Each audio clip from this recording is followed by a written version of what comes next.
What I'm going to show you how to do today is screen printing the warning text on the back of a Backbox for a WPC. Now, Bride of Pinball technically was one of the first WPCs, so they did actually have the new warning Backbox.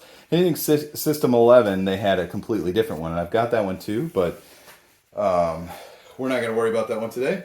So things you're going to need before you start. It is very easy for me because I so seldom do this. I mean, geez, I probably do this like a couple times a year.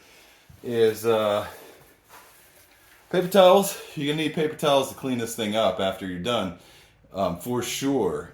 You really need to do a really good job. Look up close, put this in, point it towards the sun to make sure that you're getting all of the stuff out from the letters, all of the paint.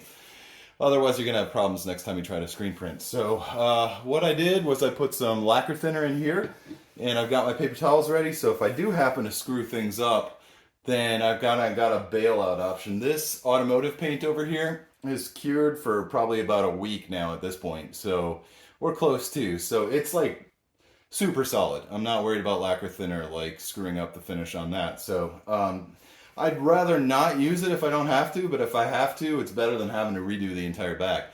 You see this piece of tape that I put up here on the back box? Now that is to mark where I need the top of this screen to go. Now I put this little board across here to grab the side of the back box as well. Because when you're swiping the paint across, it's very easy for the thing to move, and you don't want that. It does look a little crooked on here only because this particular screen is not the greatest. It was not aligned very well, so I have tried to make it as straight as I possibly could. Now this piece of tape, you want the text, or the way I do it at least, is I want the back box text about 7 inches from the top. So I already measured this, the top of this, from here. And that gives me about 7 inches. So what I do is I line this board up to the piece of tape right here when I'm actually ready for it. Now, the biggest thing is making sure, let's pull this back a little bit, making sure everything is level, nice and level. Like the first couple times I did this, I screwed it up probably about 15 times before I realized what I was doing wrong. You want the screen to be level. So when you flood it, you're not going to have any problems with that. But more importantly, your back box, you need that to be level as well. And as you know, there's kind of a wedge shape to the back box. So I put a couple boxes underneath there to make it perfectly even. If you don't do that, you're going to have problems. Okay, other things that you're going to need a little plastic spoon to scoop out the paint. In fact, that's the best way, for me at least. You don't need a big squeegee. Usually these come with the screens when you buy them. I mean, almost pretty much always. I know on mine there is a little teeny imperfection on the one side of mine. So there's definitely a difference. This side right here, with this, I always know to swipe it this way as opposed to the other way, because this little imperfection that you can't even see on here makes a big difference in getting an even coat. So I am going to go ahead, I think just go for it and hope for the best. I don't know. I've had some luck lately, but that doesn't mean I'm going to have luck today. So what I'm going to do, this paint, by the way, I should probably explain this. This is a NASDAR 5900 series. It's medium yellow is the color. This is the color for the back box screens. This one pretty much matches perfectly. I'm going to go ahead and mix everything up first. In fact, I've got a mixing stick for that. Make sure you mix it up really well. This is pretty thick at this point. I've had this for a couple of years now. It's kind of, I don't know, getting thicker as we go.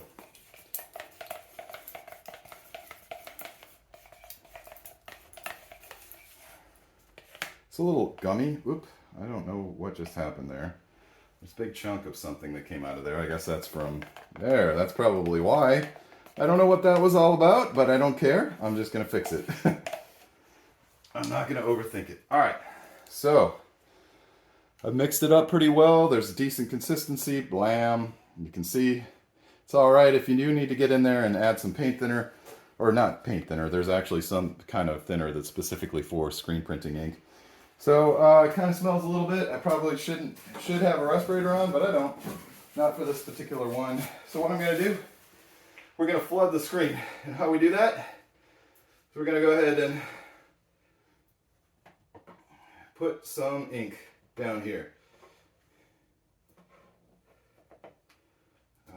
Try to get a decent amount on all sides. This is probably globbing it on a little too much here.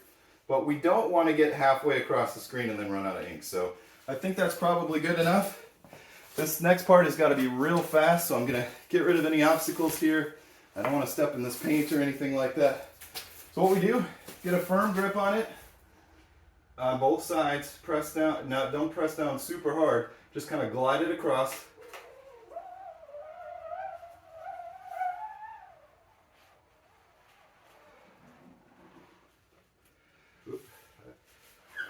I think I did okay. I think. All right, you need to wipe off the squeegee. By the way, there are nickels taped to the bottom of this thing to make sure it doesn't completely sit flat on the back box.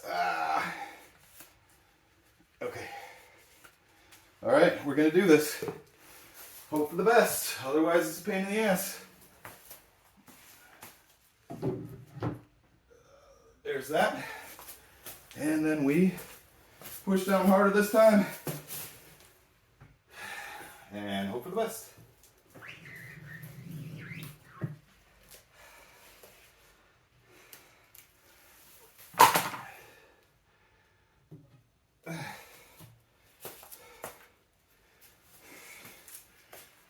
My heart starts going a little bit because the first time was such a bad experience with this.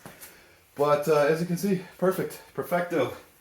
We do have some ink that ended up on different places here. I'm going to go ahead and spot check all those, get those off of there. Land. And this one.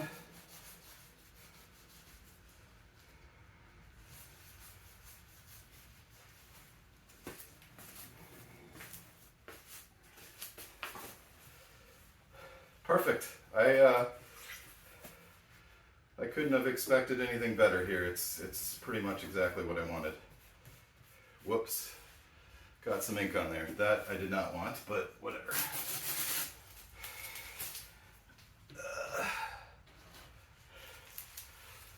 And that is all she wrote. The most important thing at this point is cleaning up the screen. So what we're going to use to clean up the screen is actually just good old-fashioned paint thinner and some paper towels. Remember to clean and clean and clean and clean. Hold it up to the sun or hold it up to some kind of form of light to make sure you have all the specks of paint, or I'm sorry, ink out of the screen to avoid major complications later on when you're trying to use the screen again. There we go. All right. So you can maybe see, maybe not.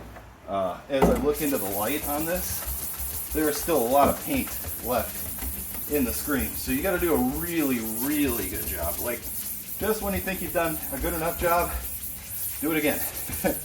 And continuing that thought until you're 100% sure it's clean. Some of it's more obvious than other parts, but just when you got it to put it up in the sun, just to make sure that everything is out. It's hot out.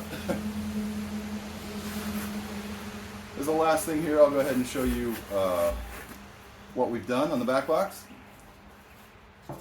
This stuff dries super quickly. So, oops.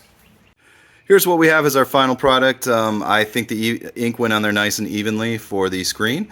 A couple takeaways. I'd go ahead and make a list of all the stuff that you need, because there's always something small like a plastic spoon or something dumb like that you're going to forget. Take it from me, I made every mistake in the book. I think I still have PTSD from the first time I ever did this, which took me, like, again, 25 times to resetting and rescreening and all that. So the big thing is, again, make a big list of all the supplies you'll need. Keep it next to your screen printing gear. Also make sure that you level these things off. I just used a couple boxes that I found out in the garage. And again, as I said, the back box, as you know, is wedge shaped, so it's not going to sit evenly. If you do not have it even, in my experience, it does not turn out well at all. So angle your squeegee when you're flooding the screen angle it a little bit so that it spreads evenly, and do not press down hard on that because you don't want it to actually go through the screen yet. When you actually do the actual screen printing, push down hard. Couple things. I do feel like it's necessary to have some kind of thing to grab the side, because again, if you don't, it's going to shift when you're pulling it over here. This right here is just copyright text. This screen is not the best. Again, because it is not even on this side. As you notice, again, the 2x4 is a little bit crooked, but that's to make it even, if that makes any sense. Also, this is pretty much worthless unless you take the rails off the back. But just be really careful. Make sure you clean everything out. You really got to do a good job of cleaning the stuff out. Wear gloves. Wear clothes that you don't care about. All those things are important. So again, hopefully I've given you a couple of useful tips on this. Always, if you have any suggestions on how I might be able to be a little bit more efficient, I'm always open to them. Again, I do not even consider myself a novice on this because I so seldom do it. But hopefully you enjoyed it, and we'll see you next time.